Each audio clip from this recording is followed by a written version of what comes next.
मैंने जैसे ही वो हथौड़ी कबाड़ी वाले को दी और उसने उसे संदूक को तोड़ा तो उसके नजारे ने तो मुझे दहला दिया, क्योंकि अंदर से एक साथ ढेर सारे कागज निकल पड़े। वो प्रॉपर्टी के कागज थे। मुझे थोड़ी खुशी हुई कि कम से कम अब तो मुझे कुछ पैसा मिलेगा, क्योंकि मेरी आधी जिंदगी कंजूस पति की वजह से नर्क जैसी गुजरी थी। लेकिन जैसे ही मैंने उन कागजों को उठाया तो उसमें मेरे पति के नाम के साथ मेरा नाम नहीं बल्कि किसी दूसरी औरत का नाम लिखा हुआ था। मेरे पति की अचानक मौत ने मेरी जिंदगी में एक ऐसा तूफान खड़ा कर दिया था जिसके रुकने के बाद मेरी चारों तरफ अंधेरा ही पसरा था और सिवाय सन्नाटे के कुछ नहीं था। हमारी शादी को कई साल गुजर गए थे, लेकिन इन सालों में मैंने कभी भी खुशी का एक भी दिन, सुकून का एक लम्हा भी नहीं जिया था। जब मैं नई नई इस घर में शादी करके आई थी तो मेरे दिल में सभी लड़कियों की तरह बहुत सारे अरमान, बहुत सारे सपने थे। मैं हमेशा सोचती थी कि मेरा अपना एक खूबसूरत सा घर होगा जहां पर मेरी सारी इच्छाएं पूरी होंगी और मैं उस घर को अपने मन मुताबिक अपने हाथों से सजाऊंगी। लेकिन मेरे वो सारे सपने इस घर की चौखट को पार करते ही टूट गए थे, क्योंकि मेरा पति बहुत ही ज्यादा कंजूस इंसान था जिसके लिए पैसे खर्च करना एक बहुत बड़े पाप के बराबर था। मुझे आज भी याद है कि शादी के शुरुआती दिनों में ही उसने मुझे ये साफ कह दिया था कि साधारण तरीके से जीना ही असली जिंदगी होती है और हमें फिजूल खर्च करने से कोसों दूर रहना है। उसके साधारण तरीके से जीने की कीमत मैंने अपनी न जाने कितनी ही इच्छाओं और अरमानों को रौंद कर चुकाई थी। मुझे तो अब ये भी याद नहीं है कि आखिरी बार मैंने कब कोई नए कपड़े, साड़ी या सूट खरीदे थे, या फिर किसी भी पार्टी या प्रोग्राम में जाने के लिए अपनी पसंद की कोई चीज खरीद पाई थी।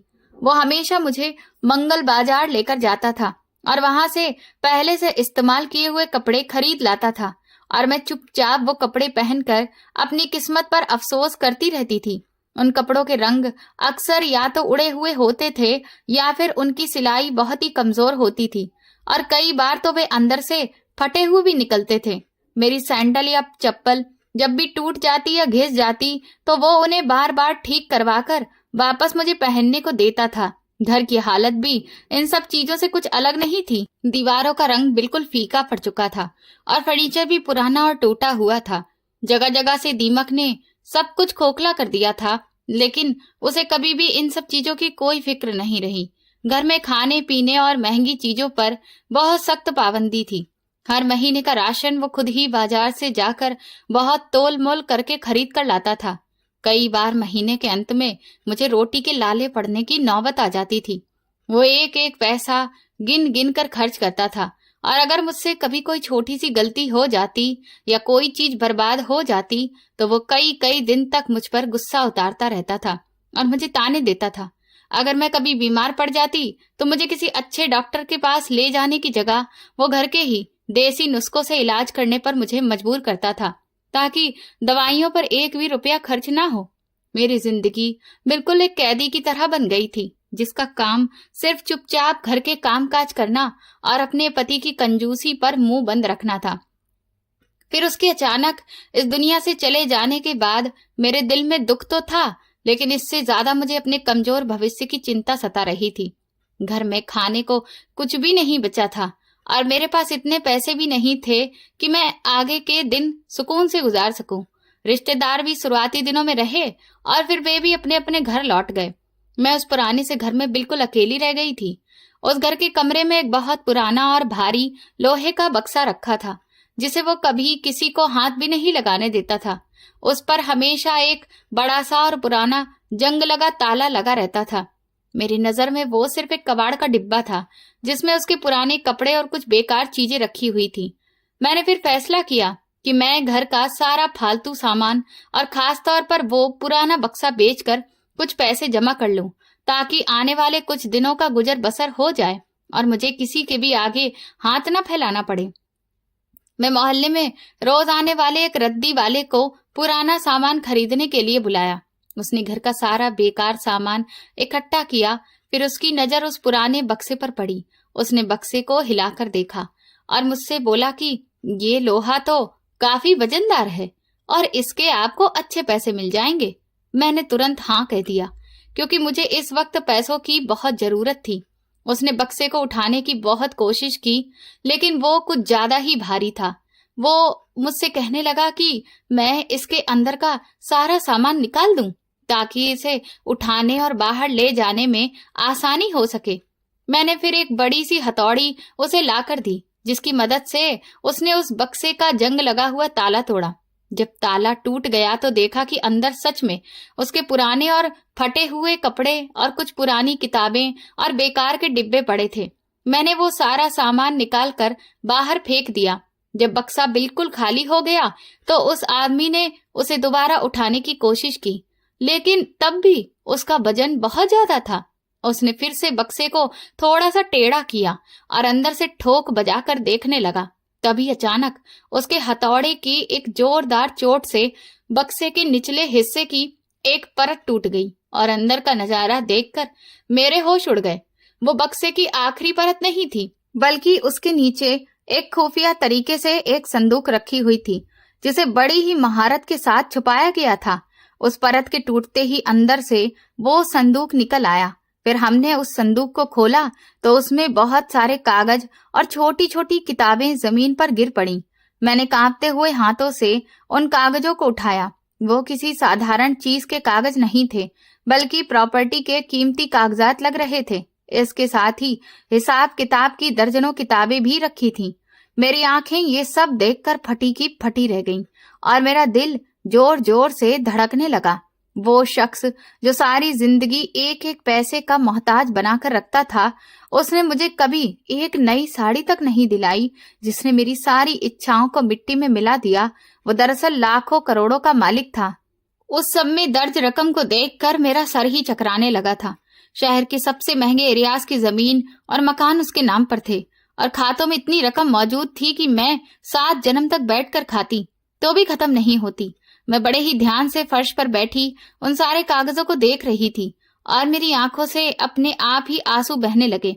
ये आंसू खुशी के नहीं थे, बल्कि दुख और तकलीफ के थे, जो मैंने उस इंसान की कंजूसी की वजह से अपनी हद तक की जिंदगी में बर्दाश्त की थी। मुझे ऐसा लग रहा था जैसे किसी ने मेरी सारी जवानी और मेरी पूरी जिंदगी मुझसे छीन ली हो। मैं सोच रही थी कि काश उसने अपनी इतनी दौलत का एक छोटा सा हिस्सा भी मुझ पर खर्च कर दिया होता तो मेरी जिंदगी कितनी अलग और सुकून भरी होती। लेकिन मेरी हैरानी और सदमा उस वक्त एक गंभीर झटके में और भयानक हकीकत में बदल गया था, जब मैं उन कागजों को और ज्यादा ध्यान से पढ़ा और उनमें आधी से ज्यादा प्रॉपर्टी और बहुत बड़ी रकम किसी और के नाम पर दर्ज की गई थी। वहां पर एक औरत का नाम लिखा हुआ था। वो नाम मेरे लिए बिल्कुल अनजान और नया था। धीरे धीरे मेरे हाथ पैर ठंडे पड़ने लगे और कांपने लगे। मैं जिस इंसान को सिर्फ कंजूस और जालिम इंसान समझती थी, वो मुझे धोखा भी दे रहा था। मेरे दिमाग में सवालों का एक भयंकर तूफान खड़ा हो गया कि आखिर ये औरत है कौन, जिसके लिए मेरे पति ने मुझे सारी जिंदगी पुराने और उतरे हुए कपड़े पहनाए हैं, मुझे एक एक पैसे के लिए मोहताज रखा और खुद भी भिखारी जैसी ही जिंदगी बिताई है। क्या वो उसकी दूसरी पत्नी है या फिर उसका कोई और रिश्ता था जिसके लिए उसने मेरी सारी जिंदगी बर्बाद कर दी। इन कागजों पर उस अनजान औरत का नाम देखकर मेरे आंसू और तेज बहने लगे और जलन की आग मेरे अंदर भड़क उठी। मेरे दिल दिमाग पर सिर्फ और सिर्फ बदले और सच्चाई को जानने का एक जुनून सवार हो चुका था। मैंने तुरंत कबाड़ी वाले को कुछ पैसे देकर वहां से चलता किया, क्योंकि मैं नहीं चाहती थी कि मेरे घर की ये हिला देने वाली हकीकत किसी तीसरे इंसान तक पहुंचे।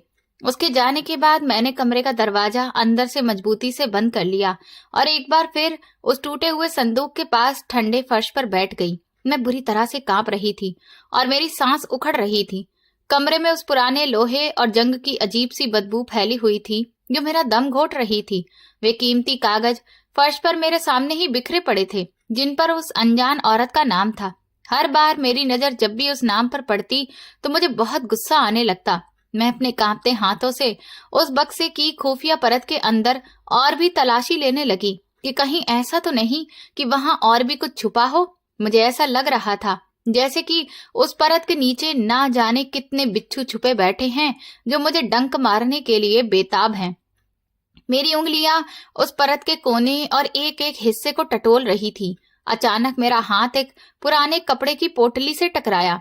वो भी एक बहुत ही पुराना और खस्ता हाल कपड़ा था। जिसे किसी मोटे और दानेदार धागे से बहुत सावधानी और मजबूती से बांधा गया था। मैंने तेजी से उस धागे को खींचकर तोड़ा और उस कपड़े की परत को खोल दिया। उसके अंदर बहुत सारे पुराने लेटर्स का ढेर मौजूद था। वे लेटर्स इतने ज्यादा पुराने और खस्ता हाल हो चुके थे कि उनके किनारे छूते ही टूटकर गिर रहे थे और उनके कागजों का रंग भी गुजरे वक्त की सच्चाई बयां कर रहा था, क्योंकि वे बिल्कुल पीले पड़ चुके थे। मैंने एक अजीब सी बेचैनी और घबराहट के साथ उन चिट्ठियों की एक एक परत को खोलना शुरू किया। हर चिट्ठी के ऊपर भेजने वाले की जगह पर उसी अनजान औरत का नाम लिखा हुआ था, जिसका नाम उन प्रॉपर्टी के कागजों पर दर्ज था।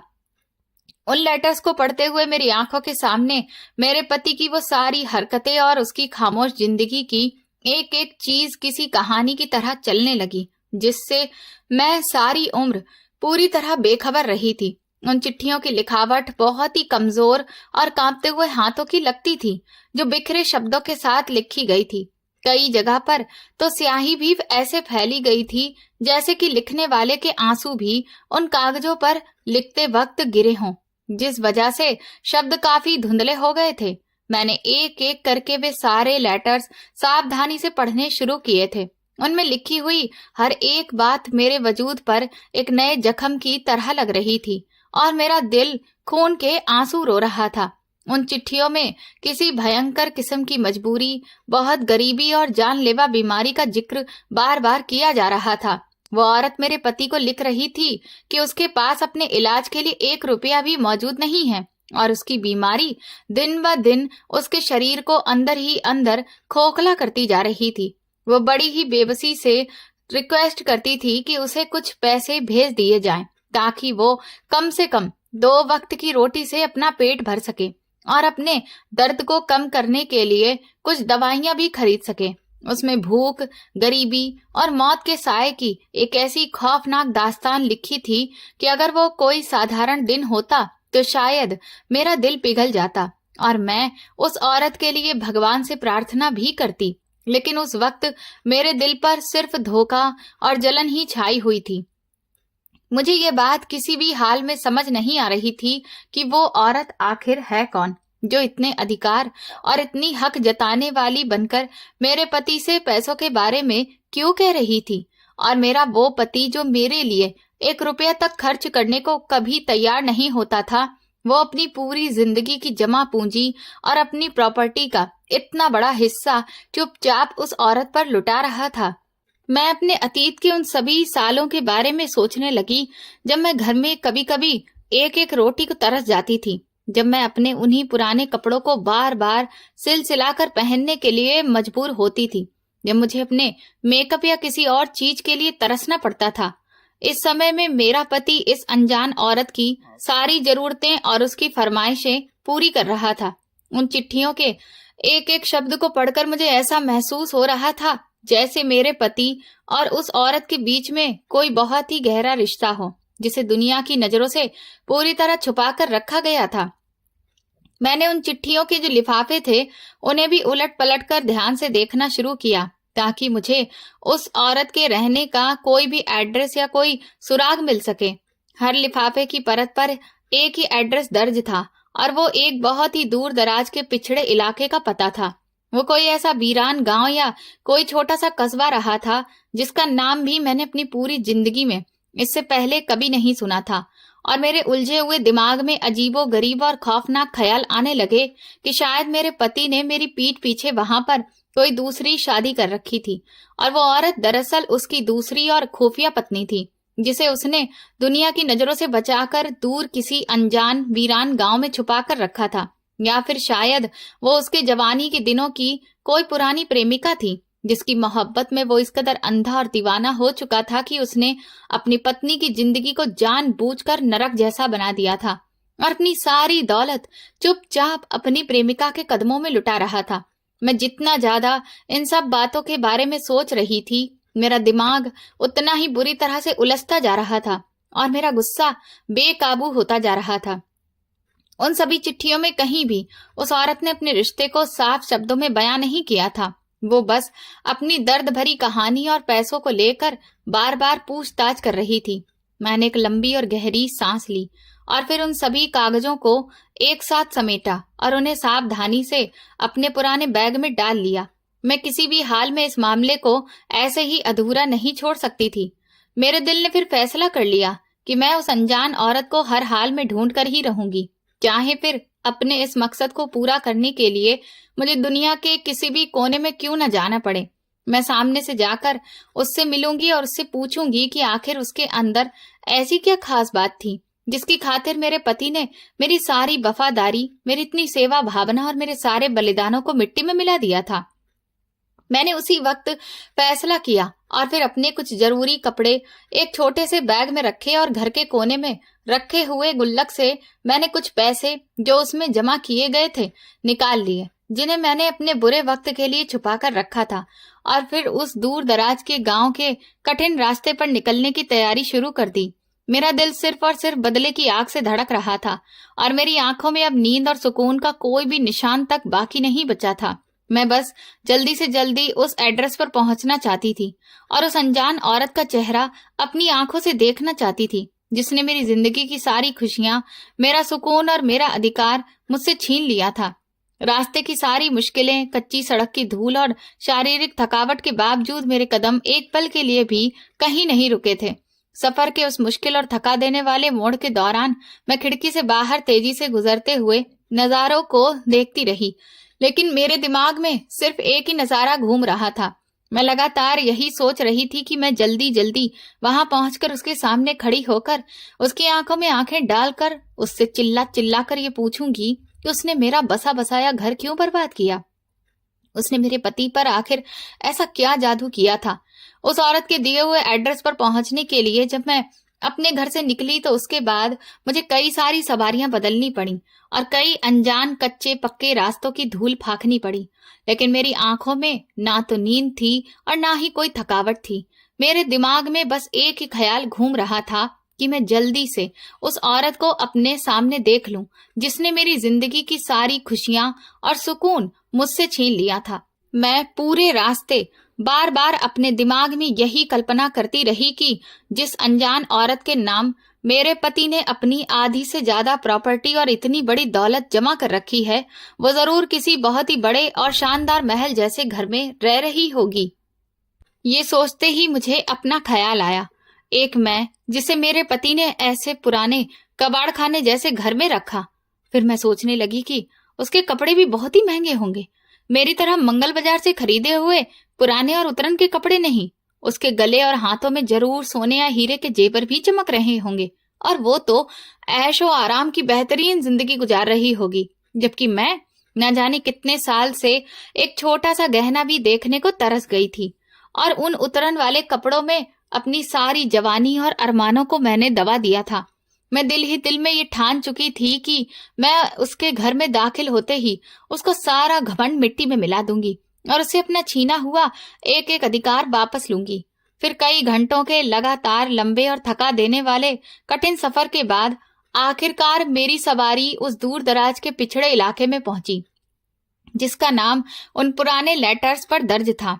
वहां पहुंचकर मुझे बहुत ही हैरत का गहरा झटका लगा, क्योंकि वो कोई भी विकसित या शहर जैसा इलाका नहीं लग रहा था, बल्कि बेहद खस्ता हाल, टूटा फूटा और वीरान सा गांव था, जहां पर सड़कें तक कच्ची थीं और जिनकी धूल जोर जोर से उड़ रही थी। चारों तरफ जो लोग थे उनसे गरीबी और पिछड़ेपन की तस्वीर साफ झलक रही थी। मैंने एक बार फिर एड्रेस पर लिखा हुआ पता पढ़ा और फिर उसे वहां पर रहने वाले कुछ लोगों से पूछा तो उन्होंने मुझे एक बहुत ही पतली और अंधेरी गली का रास्ता दिखाया। मेरे दिल में अजीब सी उलझन और बेचैनी पैदा होने लगी। इतनी दौलत लूटने वाली औरत आखिर इतने गरीब और बदबूदार इलाके में क्यों रहती होगी। मैं उस पतली सी गली में चलते हुए आखिरकार उस मुकाम पर पहुंची जो कि मुझे बताया गया था, लेकिन वहां पहुंचकर मैंने देखा कि वो कोई भी शानदार मकान की बजाय एक बहुत खस्ता हाल कच्चा और लगभग गिरने के करीब मिट्टी का घर बना था, जिसकी बाहर की दीवारें भी जगह जगह से चटक गई थीं और उसका पुराना लकड़ी का दरवाजा था जिसमें दीमक लग चुकी थी, जिस वजह से वो काफी खोखला और टूटा हुआ था। मुझे लगा कि शायद मुझसे जगह ढूंढने में कोई बहुत बड़ी गलती हो गई है, लेकिन दरवाजे पर मौजूद लकड़ी की तख्ती पर वही खास नाम लिखा हुआ था जो कि उस संदूक में मिलने वाले कागजों पर दर्ज था। मेरा दिल जोर जोर से धड़कने लगा और मैंने कांपते हाथों से उस टूटे हुए दरवाजे को धक्का दिया, जो एक अजीब सी चरमराने की आवाज के साथ अंदर की तरफ खुल गया। घर के अंदर का नजारा देखकर मेरी हैरानी और गुस्से की जगह भयंकर सदमा और बेचैनी आ गई। वहां अंदर कोई खूबसूरत आंगन या फिर कोई भी सजा सवरा सामान नहीं दिख रहा था, बल्कि हर तरफ मौत जैसा सन्नाटा पसरा था। आंगन के कोने में एक पुरानी और टूटी हुई चारपाई बिछी थी, जिस पर एक गरीब सी बिना किसी हरकत के औरत पड़ी थी। मैं धीरे धीरे उस चारपाई के पास गई तो देखा कि वो बहुत ही कमजोर और हड्डियों का ढांचा बनी हुई थी, जिसकी आंखें अंदर की तरफ धसी हुई थीं और उसका चेहरा लंबी बीमारी और शायद खाना ठीक से ना मिलने की वजह से पूरी तरह से सफेद पड़ चुका था। उसके शरीर पर जो कपड़े थे वो मेरे पुराने कपड़ों से भी ज्यादा फटे हाल लग रहे थे। कमरे में चारों तरफ देसी जड़ी बूटियों की खाली शीशियां और एक अजीब सी बू फैली हुई थी। मैं उस नजारे को देखकर पत्थर हो गई। मेरा दिमाग ये मानने को तैयार नहीं था कि वही औरत है जिसके पास मेरे पति की लाखों की प्रॉपर्टी और बैंक का सारा पैसा मौजूद है। मैंने सोचा कि शायद ये कोई और है। वो औरत जिसकी मुझे तलाश है, वो तो कहीं और ही रहती होगी। मेरे कदमों की आहट सुनकर उस बीमार औरत ने बड़ी मुश्किल से अपनी गड्ढों में धसी आंखें खोली और फिर मेरी तरफ एक अजीब सी बेबसी और उम्मीद भरी नजरों से देखा। उसकी सांसें बहुत तेज चल रही थी, जो कि उखड़ भी रही थी, और वो कुछ बोलने की कोशिश कर रही थी, लेकिन कमजोरी की वजह से उसकी आवाज गले से बाहर नहीं निकल रही थी। मैंने अपने अंदर के सारे गुस्से और उलझन को एक तरफ किया और बड़े ही शांत अंदाज में उससे पूछा कि क्या तुम वही औरत हो जिसका नाम प्रॉपर्टी के कागजों पर लिखा है?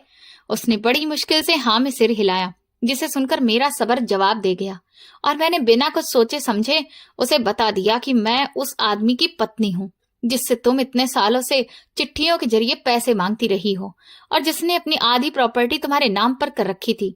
उस बीमार औरत की आंखों में एकदम से चमक आ गई और उसने कांपते हुए अपने पतले हाथों को मेरी तरफ बढ़ाने की कोशिश की। वो बड़ी ही कमजोर और कांपती आवाज में पूछने लगी कि वो कैसा है, क्या उसने तुम्हारे हाथों मेरे लिए कोई चिट्ठी भिजवाई है? उसकी इस बात ने मेरे सीने में लगी गुस्से की आग को और भड़का दिया। मैंने सख्त होकर जवाब दिया कि वो अब इस दुनिया में नहीं रहा और उसकी मौत को समय हो चुका है। मैंने सोचा था कि ये सुनकर वो परेशान हो जाएगी या मुझे झूठी हमदर्दी हासिल करने के लिए रोने का कोई ड्रामा करेगी, लेकिन वो मेरे शब्द सुनते ही एकदम से बेहाल हो गई और फिर उसके गले से एक भयानक और दिल चीर देने वाली चीख निकली, जिसमें मैं बुरी तरह से घबरा गई। उसकी चीख ने उस खस्ताहाल और अंधेरे कमरे की हर एक दीवार को हिलाकर रख दिया और मेरी सोचने समझने की क्षमता कुछ पलों के लिए बिल्कुल सुन्न पड़ गई। ढांचा बनी हुई वो औरत पागलों की तरह अपने बिस्तर पर तड़पने लगी और उसकी धसी हुई आंखों से आंसू बह निकले। उसका वो कमजोर शरीर दुख की तकलीफ से बुरी तरह से कांप रहा था और वो अपने सूखे हाथों से अपने चेहरे और सीने को पीट रही थी। मैं जो कुछ देर पहले तक गुस्से और बदले की आग लिए उसके सामने खड़ी थी, उसके इस तरह के रिएक्शन को देखकर सदमे में आ गई। मुझे समझ ही नहीं आ रहा था कि इतनी दौलत लूट लेने वाली ये औरत मेरे पति की मौत पर इतना ज्यादा शोक क्यों जता रही है। उसकी हालत देखकर ऐसा लग रहा था जैसे किसी ने उसके शरीर से उसकी आत्मा को खींच लिया हो और वो औरत जैसे एक कदम मौत की तरफ बढ़ा रही हो। वो रोते रोते अचानक अपनी टूटी चारपाई से नीचे गिर पड़ी और घुटनों के बल रेंगती हुई कमरे के दूसरे कोने की तरफ बढ़ने लगी, जहां पर मिट्टी की कच्ची दीवार पर एक पुराना सा कपड़ा लटक रहा था। उसने अपने कांपते हाथों से उस कपड़े को हटाया। उसके पीछे दीवार में एक छोटा सा कोना बना था, जिसमें एक बहुत ही पुरानी और धुंधली सी तस्वीर रखी थी। उसने वो तस्वीर निकाली और पागलों की तरह उसे अपने सीने से लगा लिया और फिर से जोर जोर से रोने लगी। उसकी आवाज में इतना दर्द था कि मेरा पत्थर दिल भी एक लम्हे के लिए पिघलने लगा। मैं धीमे धीमे से चलती हुई उसके पास आई और झुककर उस तस्वीर को देखने की कोशिश की। तस्वीर बहुत ही पुरानी थी और उसके किनारे भी फट चुके थे, लेकिन फिर भी उसमें मौजूद चेहरों को बड़ी आसानी से पहचाना जा सकता था। उस तस्वीर में दो छोटे बच्चे मौजूद थे, एक लड़का और एक लड़की, जिनकी शक्ल एक दूसरे से काफी मिलती थी कि वे बिल्कुल एक जैसे ही लग रहे थे। लड़के का चेहरा मेरे पति के बचपन का चेहरा था, जिसे मैं उनकी पुरानी यादों तस्वीरों में कई बार देख चुकी थी। लेकिन उसके साथ खड़ी हुई वो लड़की मेरे लिए बिल्कुल अजनबी थी। मैंने उलझन के साथ उससे पूछा कि ये तस्वीर किसकी है और उस तस्वीर में मेरे पति के साथ ये लड़की कौन है। मेरी बात सुनकर उसने अपने आंसुओं से भीगा चेहरा ऊपर उठाया और फिर बड़ी ही बेबसी से मेरी तरफ देखा। उसकी आंखों में एक ऐसी दर्द भरी दास्तान छुपी थी जिसे बयां करने के लिए शायद दुनिया के सभी शब्द भी कम पड़ जाते। उसने हिचकी लेते हुए टूटी आवाज में बताया कि वो कोई गैर औरत या ऐसे वैसे रिश्ते की औरत नहीं है, बल्कि वो उस इंसान की सगी जुड़वा बहन है जिसकी मौत की खबर मैं अभी उसे सुना चुकी हूँ। ये सुनते ही मेरे पैरों तले से जमीन निकल गई और मुझे एक जोरदार झटका लगा, जैसे किसी ने मेरे सिर पर भारी हथौड़ा मार दिया हो। वो हंसते हुए रोते हुए मुझे अपनी और मेरे पति की वो दर्दनाक कहानी सुनाने लगी जिससे मैं और शायद ही सारी दुनिया पूरी तरह बेखबर थी। उसने बताया कि वे दोनों जुड़वा भाई बहन थे और एक दूसरे की जान थे। वे बचपन में एक ही थाली में खाते थे और एक दूसरे के बिना एक पल भी नहीं रह सकते थे, लेकिन जवानी की दहलीज पर कदम रखते ही उनके लालची और जालिम रिश्तेदारों ने पारिवारिक जमीन जायदाद पर पूरा कब्जा करने के लिए बड़ी ही घिनौनी और खौफनाक साजिश रची। उन्होंने इस बेगुनाह मासूम लड़की के चरित्र पर एक ऐसा झूठा और शर्मनाक इल्जाम लगाया जिसने पूरे परिवार में हंगामा खड़ा कर दिया और हर तरफ बदनामी फैल गई। परिवार की इज्जत और झूठी शान की आड़ में उसके अपने सगे माँ बाप और बिरादरी के पंचायत वालों ने बिना किसी ठोस सबूत के उसे मुजरिम साबित कर दिया और उसे हमेशा के लिए घर से बेदखल करके निकाल दिया। उसने रोते हुए बताया कि उसे काली और अंधेरी रात जब उसे धक्के देकर घर की दहलीज से निकाला जा रहा था, उसका जुड़वा भाई यानी कि मेरा पति ही वो एकमात्र इंसान था जो उसकी बेगुनाही पर पूरी तरह भरोसा कर रहा था और उसके लिए पूरे परिवार और दुनिया से लड़ पड़ा था। लेकिन पारिवारिक गवाह और बिरादरी के सख्त फैसलों के सामने उसकी एक भी नहीं चली और उसे भी चुप करवा दिया गया। वो तूफानी रात जब रोती बिलखती हुई दर दर की ठोकरें खाती वो एक अनजान और वीरान गांव में आसरा लेने पहुंची तो उसके भाई ने उसे ढूंढ निकाला और अंधेरे में उसके सिर पर हाथ रखकर एक वादा किया। उसने अपनी बहन की कसम खाकर कहा था कि चाहे दुनिया इधर की उधर हो जाए और चाहे उसे अपनी जान ही क्यों न देनी पड़े, वो अपनी बहन को कभी अकेला नहीं छोड़ेगा और उसके छीने हुए अधिकारों के बदले में उसे इतना पैसा और इतनी इज्जत देगा कि वो कभी किसी की मोहताज नहीं रहेगी। उस औरत ने अपने फटे हुए कपड़ों से आंसू पोंछते हुए बताया कि बीते सालों में जब वो एक अनजान जानलेवा बीमारी से लड़ रही थी जिसके इलाज के लिए बहुत सारे पैसों की जरूरत थी, तो वो गरीबी की चक्की में पिस रही थी। इस तरह के हालातों में उसका वही जुड़वा भाई उसका एकमात्र सहारा था। तब अपने वादे को निभाते हुए हर महीने उसके महंगे इलाज और गुजर बसर के लिए पैसे भेजता था। उसने अपनी दिन रात की मेहनत की कमाई से बनाई हुई आधी प्रॉपर्टी भी सिर्फ इसलिए उसके नाम पर कर दी थी ताकि अगर उसे कुछ हो जाए तो उसकी बीमार और लाचार बहन दर दर की ठोकरें ना खाए और कम से कम अपना पेट पाल सके। ये पूरा राज और परिवार की साजिश की सच्चाई सुनकर मेरा दिमाग सुन्न हो गया और मेरी सोचने समझने की क्षमता जैसे जवाब दे गई। वो इंसान जिसे मैं जिंदगी भर एक कंजूस, जालिम और बेदर्द इंसान समझती रही, वो मुझे और खुद को सारी जिंदगी की आड़ में पीस पीस कर जीने के लिए मोहताज करता रहा। वो दरअसल एक रखवाला था, एक बहुत अच्छा भाई था जिसने अपनी बहन की इज्जत और उसकी सांसों को बचाने के लिए अपनी सारी इच्छाएं और खुशियों को बेरहमी से मिटा दिया।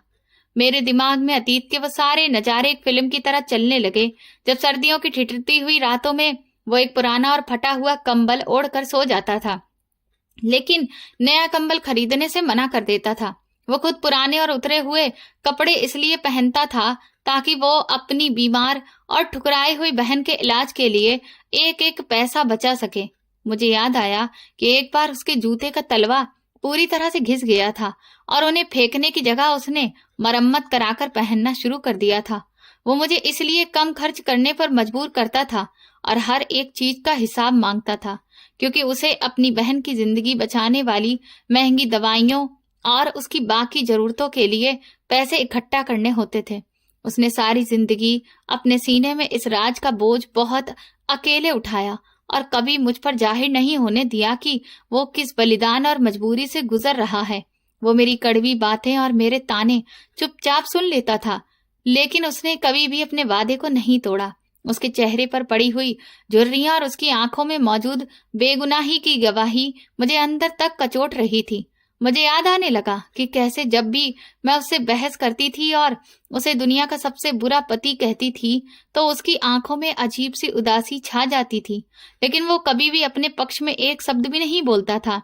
उसने अपने ऊपर लगने वाले हर एक इल्जाम, हर एक ताने को चुपचाप बर्दाश्त किया, सिर्फ इसलिए कि उसकी बहन जिंदा रह सके। मैं सोचने लगी कि कितना महान इंसान था वो, जिसने अपने खून के रिश्ते की लाज रखने के लिए अपनी जिंदगी को ही नरक बना लिया और दुनिया की नजरों में खुद को गलत साबित कर दिया। वो रात को जाग जाग कर हिसाब किताब लिखता था और मैं सोचती थी कि वो अपनी दौलत गिनकर खुश होता है, लेकिन सच्चाई ये थी कि वो अपनी बहन की दवाइयों और उसके गुजर बसर का हिसाब लगाता था, ताकि उसकी जिंदगी का पहिया चलता रहे। उस बीमार औरत के रोने की आवाज मेरे कानों में बहुत तकलीफ दे रही थी। वो मुझसे बार बार उसके आखिरी वक्त के बारे में पूछ रही थी कि जब उसकी जान निकली तो क्या उसने अपनी इस बदकिस्मत बहन को याद किया था? क्या उसने कोई आखिरी चिट्ठी उसके लिए छोड़ी थी? उसके इन मासूम सवालों ने मेरे दिल के टुकड़े कर दिए थे। मेरे पास उसके किसी भी सवाल का कोई जवाब नहीं था, क्योंकि आखिरी वक्त में भी वो इंसान अस्पताल के बिस्तर पर खामोशी से पड़ा रहा और उसने अपने इलाज पर पैसे खर्च करने से साफ मना कर दिया था, ताकि वो पैसे बचाकर अपनी बहन तक पहुंचा सके। मैं कितनी बार उसे मजबूर करती थी कि वो अपनी सेहत का ख्याल रखे, लेकिन वो हमेशा यही कहता था कि उसकी जिंदगी से ज्यादा किसी और की जिंदगी जरूरी है। और आज मुझे इस बात का असली मतलब समझ आ रहा था।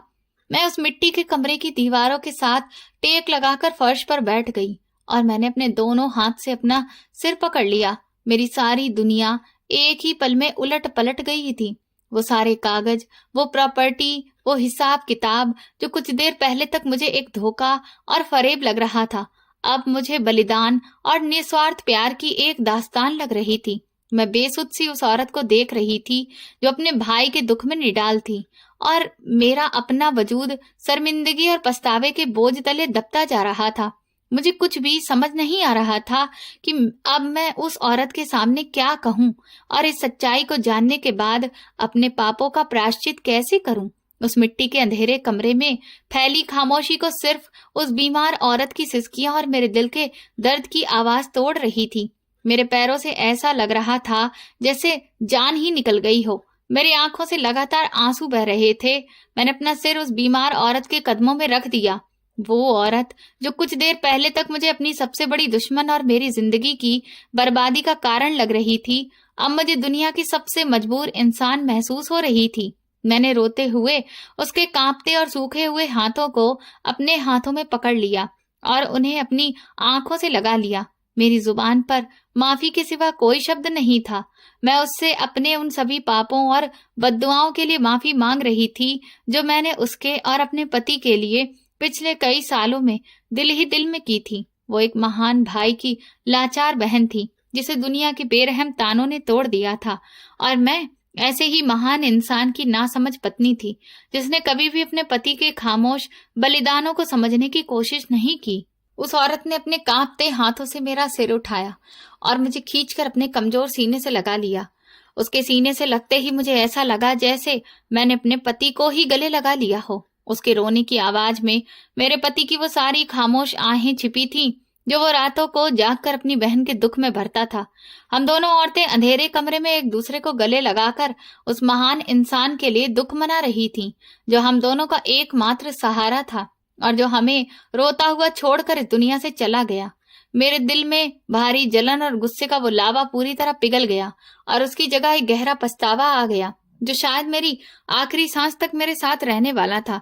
मैं सोच रही थी कि मैं कितनी स्वार्थी और छोटी सोच वाली औरत थी जो सिर्फ नए कपड़े, अच्छे खाने और दुनिया की सारी आराम की चीजों के लिए अपने पति को कोसती रही और उसे बुरा भला कहती रही, जबकि वो इंसान अपनी इच्छाओं को पीछे रखकर एक बहुत बड़ी और कठिन लड़ाई लड़ रहा था। उसने दुनिया की नजरों में खुद को गिरा लिया था ताकि उसकी बहन समाज की बेरहम नजरों और भूख से सुरक्षित रह सके। उसकी कंजूसी दरअसल कंजूसी नहीं थी, बल्कि वो सबसे अच्छा भाई था जिसने अपनी खुशियों को कुर्बान कर इस रिश्ते को निभाया। मैंने उसी वक्त एक पक्का फैसला किया कि मैं उस महान इंसान की इस कीमती अमानत को अकेला और बीमारी के हालात में इस वीरान गांव में बिल्कुल भी नहीं छोड़ूंगी। मैंने अपने आंसू पोंछे और अपनी बीमार नंद को धीरे से उठाया और उसकी आंखों में आंखें डालकर वादा किया कि जिस तरह उसके भाई ने कठिन रास्ते पर चलकर उसे कभी अकेला नहीं छोड़ा, मैं भी उसकी आखिरी सांस तक उसका साथ नहीं छोड़ूंगी। मैं उसे इस बदबूदार और खस्ता हाल जगह से हमेशा के लिए निकाल कर उसे उस घर में लेकर जाऊंगी जो उसके भाई ने दरअसल उसके लिए ही बनवाया था। मैंने उसी वक्त मोहल्ले के कुछ लोगों की मदद से एक आरामदायक सवारी का इंतजाम किया और गाड़ी में सावधानी के साथ अपनी नंद को लेकर शहर की तरफ वापसी का सफर शुरू कर दिया। वापसी का ये सफर उस सफर से बिल्कुल अलग था जो मैंने कुछ घंटे पहले तय किया था। जाते हुए मेरे दिल में गुस्सा, बदला और नफरत की आग भड़क रही थी और मैं किसी का घर उजाड़ने के इरादे से निकली थी। लेकिन अब वापसी के रास्ते पर मेरे दिल में सिर्फ पछतावा, प्यार और जीने का एक नया मकसद था। मैं रास्ते भर अपनी कमजोर नंद का हाथ थामे बैठी रही और उसके चेहरे की उन गहरी झुर्रियों को देखती रही जिनमें मुझे अपने पति का मासूम अक्स नजर आ रहा था। मैं दिल ही दिल में अपने पति की आत्मा से कह रही थी कि तुमने अपना वादा पूरी ईमानदारी से निभा दिया।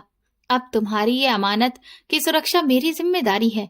मैं तुम्हारी बहन को वो सारी खुशियां, वो पूरा आराम और सुकून दूंगी जिसके लिए तुमने अपनी सारी जिंदगी इतनी मुश्किल और कठिन हालातों में गुजारी। जब हम कई घंटों के सफर के बाद वापस अपने घर पहुंचे तो मैंने अपने पति के बिस्तर पर आराम से नंद को लिटाया और उसके लिए वे सारी महंगी दवाइयां और खुराक मंगवाई जिनकी उसे लंबे समय से जरूरत थी। घर के वे पुराने दरवाजे और दीवारें जो मुझे हमेशा कैद खाने की तरह लगते थे, आज मुझे बहुत ही सुकून देने वाला घर महसूस हो रहे थे। मैं अपनी बीमार नंद को तसल्ली देकर कमरे में सुलाकर बाहर आई तो देखा कि वो पुराना और भारी लोहे का बक्सा अभी भी उसी हालत में फर्श पर पड़ा था जिसके उस गुप्त खाने को मैंने गुस्से में हथौड़ा मारकर तोड़ा था। मैं धीरे धीरे उस बक्से के पास आई और घुटनों के बल बैठ गई। वो बक्सा मेरे लिए कोई साधारण लोहे का डिब्बा या कबाड़ का टुकड़ा नहीं था, बल्कि वो मेरे पति की बेपनाह मोहब्बत, उनके अनोखे बलिदान और उनकी लाजवाब शख्सियत की एक खामोश निशानी था जिसने सालों तक एक बहुत बड़े और तकलीफ भरे राज को अपने सीने में छुपा कर रखा था। मैंने कांपते हाथों से उस संदूक की ठंडी सतह को छुआ और उस पर अपना माथा टेक दिया।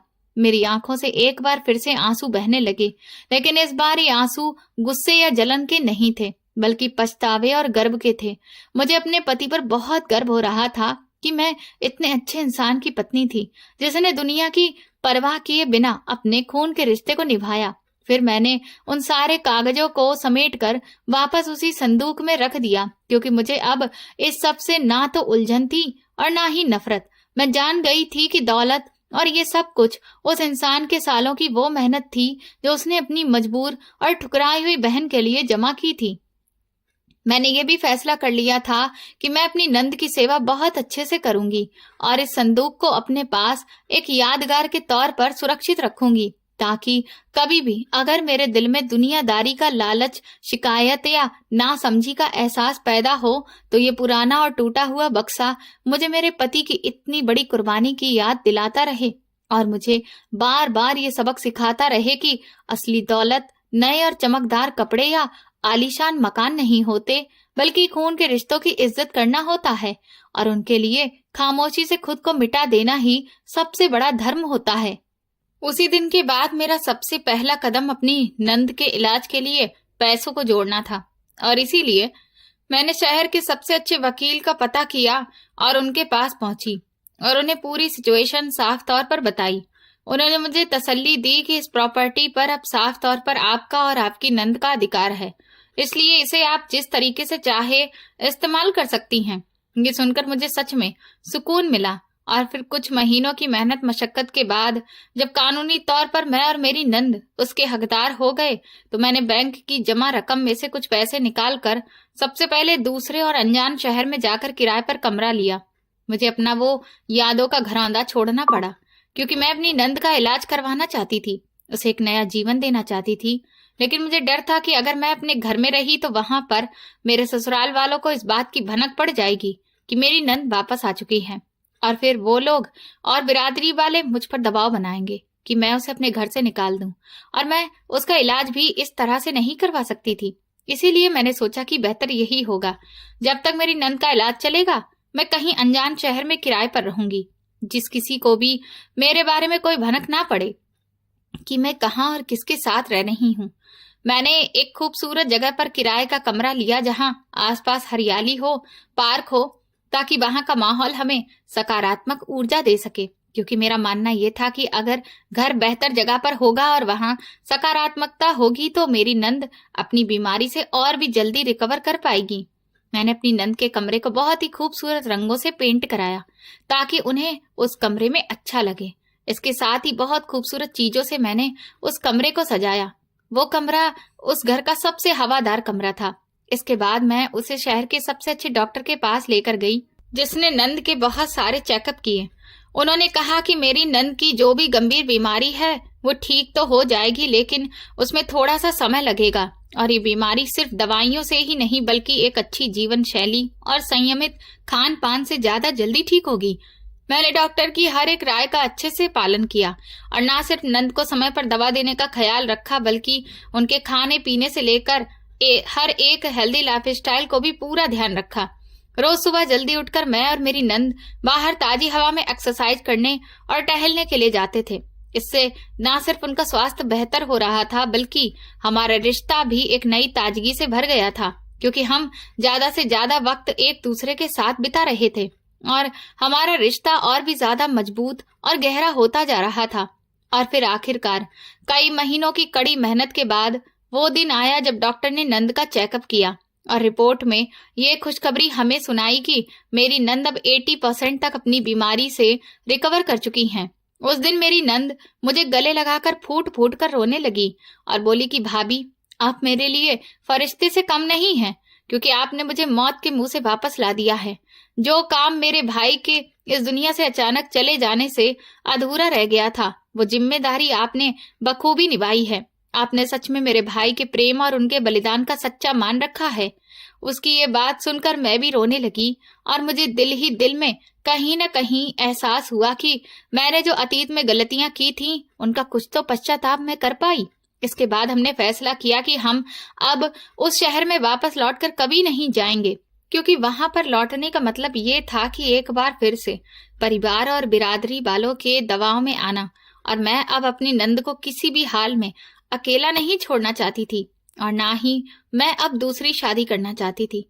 हालांकि मैं नंद को ये सुझाव दिया कि मैं उसकी शादी करवा देती हूँ, पर उसने साफ इनकार कर दिया। वो कहने लगी कि वो अब अपने लिए और मेरे लिए जीना चाहती है और अपने दम पर कुछ करना चाहती है। इसी वजह से हमने एक छोटा सा बिजनेस स्टार्ट किया जो कि आज बहुत अच्छा चल रहा है और हम एक खुशहाल और हेल्दी जीवन भी जी रहे हैं। दोस्तों, मैंने अपने जीवन की इस घटना से यही सीखा है कि हमें कभी भी किसी इंसान के बाहरी व्यवहार से उसका आकलन नहीं करना चाहिए, क्योंकि कई बार उसके व्यवहार के पीछे मजबूरियां और त्याग भी छुपा होता है जिन्हें हम समझ नहीं पाते। और रिश्तों के प्रति हमारा प्यार दिखावा या पैसे से नहीं बल्कि हमारी जिम्मेदारी और बलिदान से साबित होता है। साथ ही ये भी समझ आता है कि बिना पूरी सच्चाई जाने किसी पर शक करना या नफरत करना गलत हो सकता है, क्योंकि सच सामने आने पर पछतावे के सिवा कुछ भी नहीं बचता। दोस्तों, आप किस शहर से हमारी कहानी सुन रहे हैं और आपको ये कहानी पसंद आई हो तो कमेंट करके बताएं। इस वीडियो को लाइक करें, शेयर करें और हाइप दें। साथ ही चैनल को सब्सक्राइब करना ना भूलें। और अगर आपको मेरी मेहनत पसंद आई हो तो मुझे सुपर थैंक्स देकर अपना प्यार और सपोर्ट जरूर दिखाएं, ताकि मैं आपके लिए ऐसी ही शानदार कहानियां लाती रहूं। ये कहानी पूरी तरह से काल्पनिक है। इसमें दिखाए गए सभी पात्र, घटनाएं और स्थान सिर्फ मनोरंजन के उद्देश्य से रचे गए हैं। इसका वास्तविक जीवन या किसी भी व्यक्ति से कोई संबंध नहीं है। अगर कोई समानता पाई जाती है तो वो मात्र संयोग होगा। धन्यवाद।